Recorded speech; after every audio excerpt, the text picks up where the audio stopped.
আসসালামু আলাইকুম। আমি মাসুদুর রানা ছোট্ট একটি গল্প শেয়ার করার জন্য এই ভিডিওটি বানিয়েছি। কচ্ছপ আর খরগোশের গল্পটা আমরা সবাই জানি, কিন্তু মজার বিষয় হলো আমরা গল্পের শুধু প্রথম অংশটাই পড়েছি।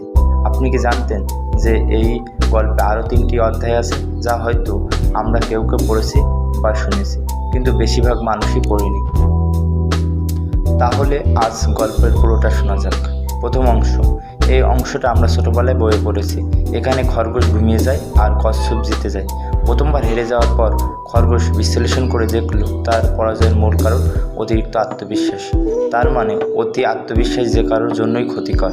আর কচ্ছপ বুঝলো লেগে থাকলে সাফল্য আসবে। গল্পের দ্বিতীয় অংশ।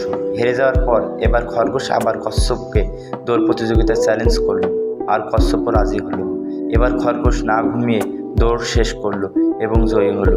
খরগোশ বুঝলো মন দিয়ে নিজের সামর্থ্য পুরোটা দিয়ে কাজ করলে দ্রুত সাফল্য হওয়া যায়। আর কচ্ছপ বুঝলো ধীর স্থিরভাবে চলা ভালো, তবে কাজে উপযুক্ত গতি না থাকলে প্রতিযোগিতামূলক পরিবেশে জয়ী হওয়া অসম্ভব। গল্পের তৃতীয় অংশ। কচ্ছপ এবার খরগোশকে আরেকবার দৌড় প্রতিযোগিতায় আমন্ত্রণ জানালো। খরগোশও নির্দ্বিধায় রাজি হয়ে গেল। তখন কচ্ছপ বলল, একই রাস্তায় আমরা 2বার দৌড়েছি, এবার অন্য রাস্তায় হোক। খরগোশও রাজি। এতই নতুন রাস্তায় দৌড় প্রতিযোগিতা শুরু হলো। যথারীতি খরগোশ জোরে দৌড় শুরু করে দিল। কচ্ছপও তার পিছন পিছন আসতে শুরু করলো। কচ্ছপ তখন খরগোশ এর কাছে পৌঁছালো।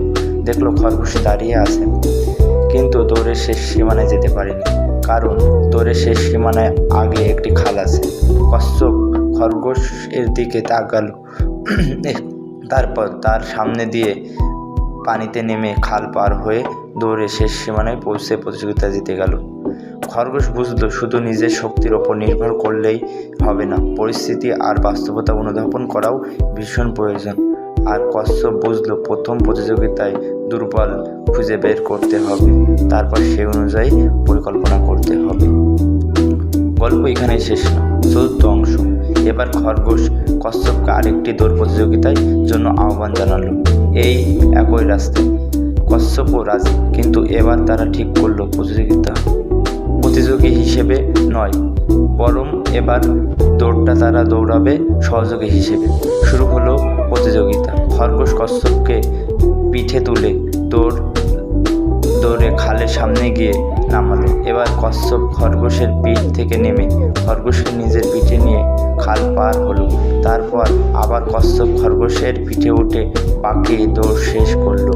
আর এবার তারা দুইজনই একসাথে জয়ী হলো। এখান থেকে আমরা আসলে কি শিখলাম? আমরা শিখলাম ব্যক্তিগত দক্ষতা থাকা খুবই ভালো, কিন্তু দলগত হয়ে একে অপরের দক্ষতাকে কাজে লাগাতে পারলেই আসে সত্যিকারের সাফল্য, যেখানে সবাই বিজয়ী হাসতে পারে। আপনি কি এই গল্পের পুরোটা জানতেন? মজার এই গল্পটি শেয়ার করে সবাইকে দেখার সুযোগ করে দিন। আল্লাহ হাফেজ।